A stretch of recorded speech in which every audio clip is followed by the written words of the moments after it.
Well, hello and welcome. I'm Miss Heard with Miss Heard Song Lyrics Podcast. We're at Season 5, Episode 243, first ever, The Doors.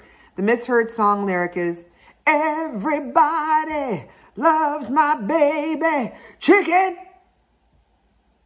chicken. And the correct lyrics is, everybody loves my baby, she get.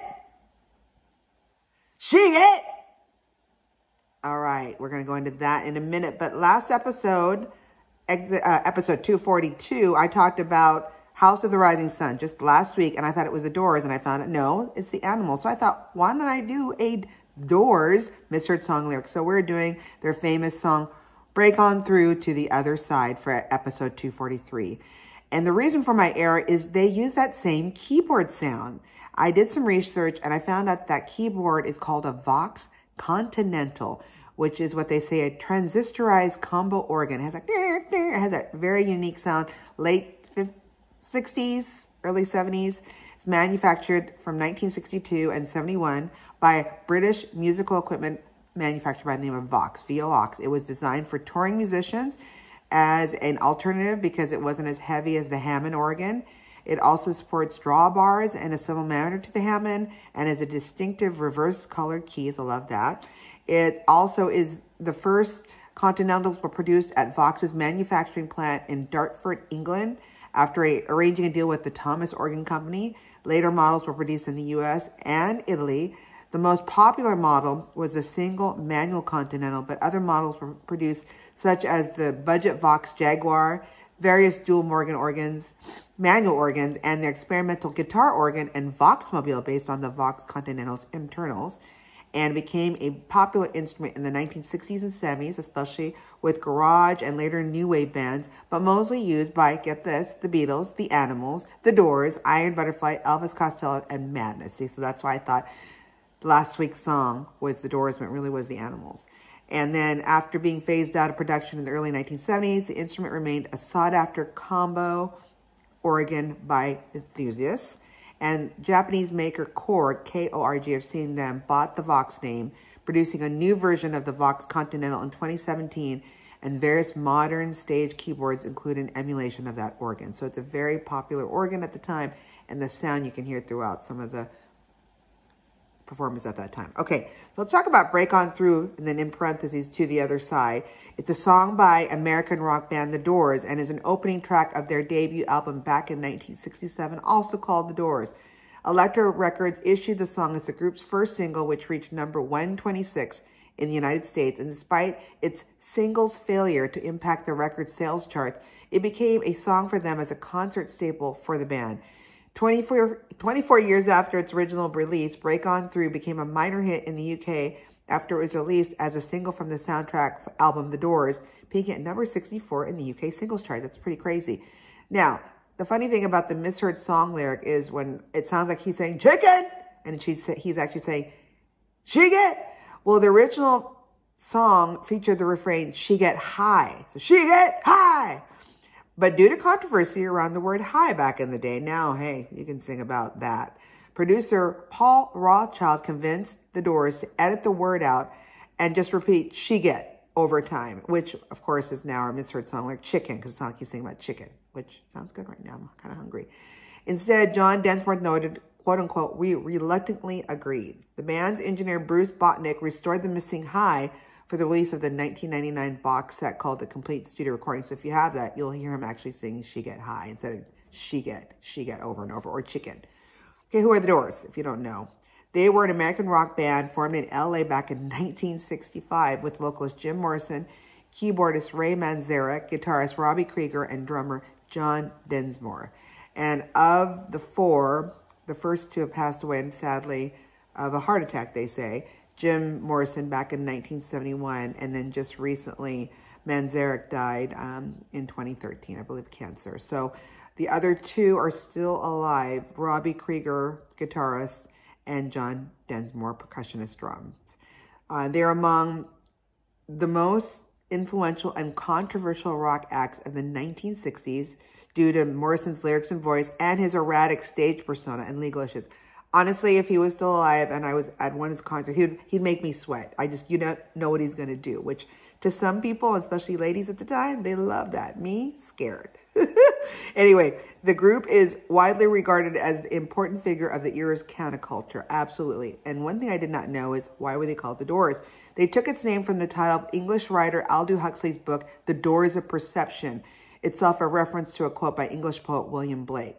And then after signing on with Elektra Records in 1966, the Doors with Morrison recorded and released 6 studio albums in 5 years, some of which are generally considered among the greatest of all time, including their self-titled debut, like I said, in 1967, Strange Days in 1967, and LA Woman in 1971. They were dubbed the Kings of Acid Rock.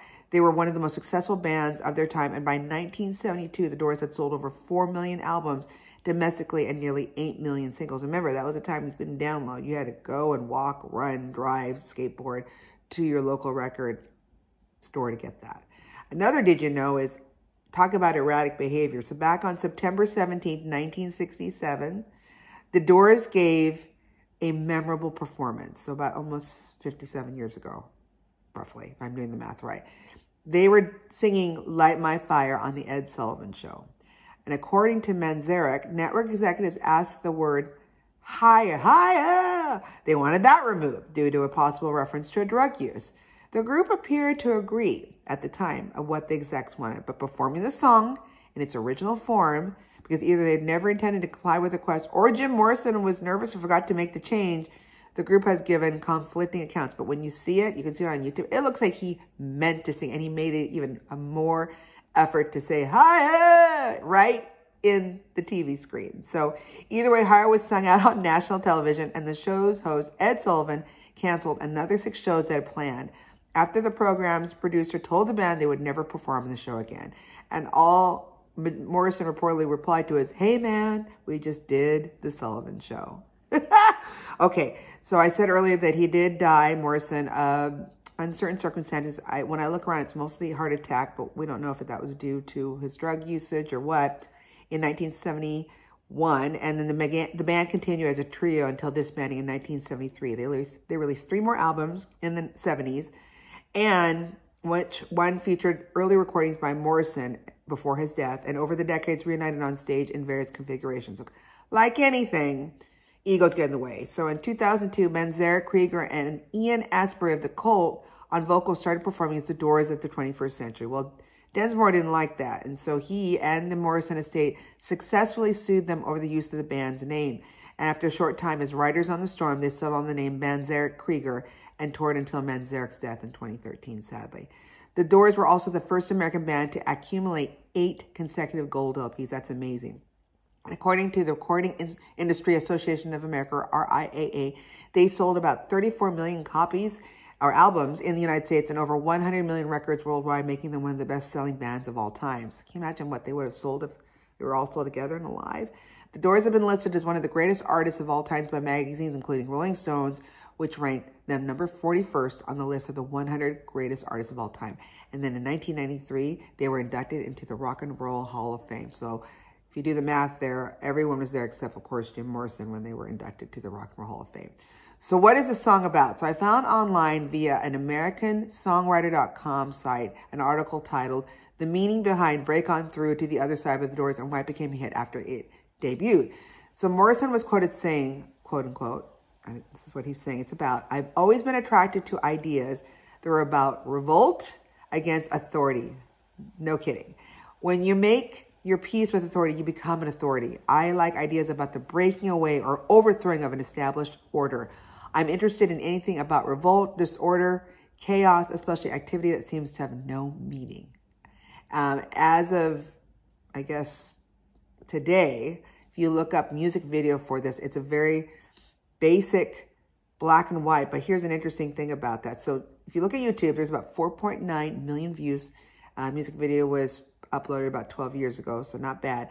And then per song facts, it says here, Elektra Records boss Jack Holzman actually commissioned this, what they call a promotional film for the song, later known as a music video. So very ahead of their time and very smart of Elektra Records boss Jack Holzman.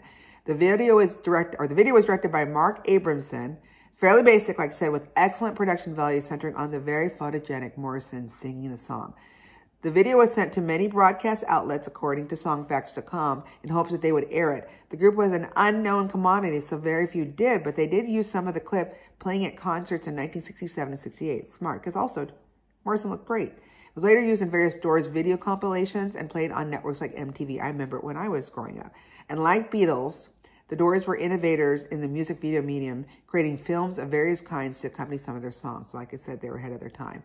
Do you remember the Doors movie? I remember it. It came out in 1991. I never saw it, but here's what I found out about. So it's a biographical film directed by Oliver Stone and written by Stone and Randall Johnson. It's based on the history of American rock band The Doors and their influence on music and counterculture. The film starred a young Val Kilmer as singer Jim Morrison, Meg Ryan as Morrison's girlfriend Pamela Corson and Muse, Kyle MacLachlan, very young, as keyboardist Ray Manzarek, Frank Whaley as lead guitarist as Robbie Krieger, and Kevin Dillon, Matt Dillon's brother, as drummer John Densmore. Didn't realize Billy Idol was there as Kat, and Kathleen Quinlan as journalist Patricia Keneally. So interesting. The film portrays Morrison as a larger-than-life icon of 1960s rock and roll and counterculture, including the portrayals of his recreational drug use, free love, hippie lifestyle, alcoholism, interest in hallucinogenic drugs, and his growing obsession with death, presented as threads which weave in and out of the film. It was released by TriStars Pictures back on March 1, 1991. It did gross about $34 million in the United States and Canada on a $32 million production budget. So they made about $2 million. They didn't lose, but they didn't make too much. Apparently, Stone created the script from over 100 interviews of people who were in Morrison's life. He designed the movie by picking the songs and then adding the appropriate storylines to them. The remaining band members, however, did not like the film's portrayal of the events. In the book, The Doors, Manzarek states, quote unquote, that Oliver Stone thing did real damage to the guy I knew, Jim Morrison, the poet. In addition, Manzarek claims that he wanted the movie to be all about all four members of the band, not only Morrison. And then Densmore asserts, quote unquote, a third of it's fiction. In the same volume, Krieger agrees with the other two, but also says it could have been a lot worse. True. The film soundtrack album reached number 8 on the Billboard chart and greatest hits, and the Best of the Doors re-entered the chart, with the latter reaching a new peak position of number 32. So if you haven't seen it, go watch it. You can find it in any of the streaming sites. And there you go. He's not singing about chicken. It's about she get high. So interesting that they took that out. So if you have any great suggestions like this crazy misheard song lyric, you can send it to X, formerly Twitter. Another social media site we're at is Facebook, also Instagram, or just send me an email at misheard, that's MISSHEARD songs @gmail.com. Till then, keep singing the songs wrong. Bye! See you again!